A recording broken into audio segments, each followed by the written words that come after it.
In 1982, a man called Lowry put himself in a lawn chair. He got some 42 balloons and flew to 16,000 feet in the air. Opening lyrics. Job done.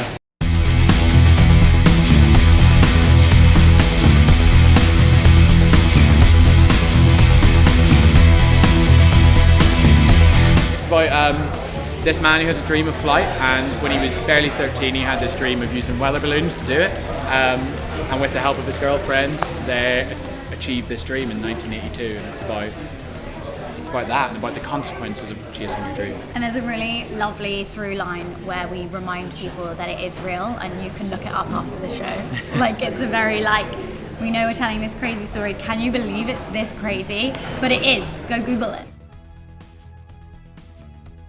He's in the air for a good chunk of the show, so we've got to keep it light on its feet, we've got to keep it interesting and theatrical, and it's an amazing challenge. It's an amazing challenge to be able to stage something so hard to even visualize in your own head, and then to put it on stage is, it's the hardest stage direction in the world. You're welcome. I was doing a kind of late night internet deep dive and just discovered this story on the internet, and I was like, oh my god, this is amazing. And I was like, this should be a musical, was my first thought, which is kind of an odd reaction maybe for such a bizarre story.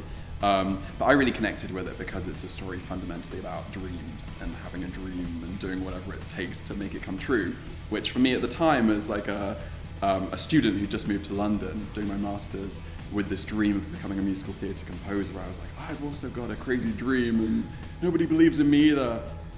So really that idea of the kind of the underdog story of doing whatever it takes to make a dream come true is the thing that I initially connected with. Jack Godfrey's score is full of 80s absolute bops, earworms, you will not stop humming them forever. So there's that's been really fun to play with, and finding that world, what's more fun than wearing 80s clothes? Yeah, it's also just the fact that it's larger than life. It's a story about a man flying a lawn chair.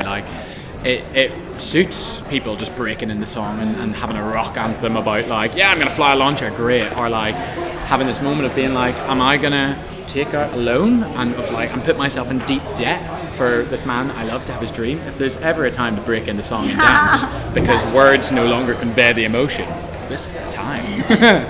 It's not pastiche, but it's homage and it's playful, but it feels really fresh, and so that's what we're sort of trying to do with the worlds that we're creating on stage as well, is that it's being inspired by and pulling from some of the greatest kind of cultural media bits from the 80s, but in a hopefully new and fresh way. This feels like a bit of a moment of truth in a way, and obviously it's we did the concerts a year and a half ago, and we have an audience has reacted to the show before, but it's still weird to think that, and it's weird for me to think that I've kind of in a way finished writing the show now, which has been a part of my life for pretty much most of my 20s. I was writing this show. I really feel like I've grown up as I've been writing it, so it's a very odd moment for me to be wow. In a way, it's a bit of a raising a child and then sending them out into the world and being good luck, son, which is very strange. We've had quite a long time since the last kind of on stage version of it, and Jack's done a whole bunch of work on the script, on the score, and I think for me the kind of biggest change this time around is that we have a big full team. We have all these new creative voices in the mix, and a wonderful new cast. So it's been really great to kind of feel everyone else's interpretation on the material as well, because I've sat with it for such a long time. Jack sat with it for even longer. Having all those fresh ideas and fresh voices, and the ability now to fully realise everything that's sort of been whirling around our heads for the past 6, I don't know how many years. It's been great. One of our cast members' dads can fly. He's a pilot, but he has always spoke about his last flight and the fact that even now, he looks up and he's like, great day to fly, because it's such a surreal experience. So I sometimes think about that, having that. Whereas Larry gets it once, the one moment, and taking that in. But the writing does so much of it for you.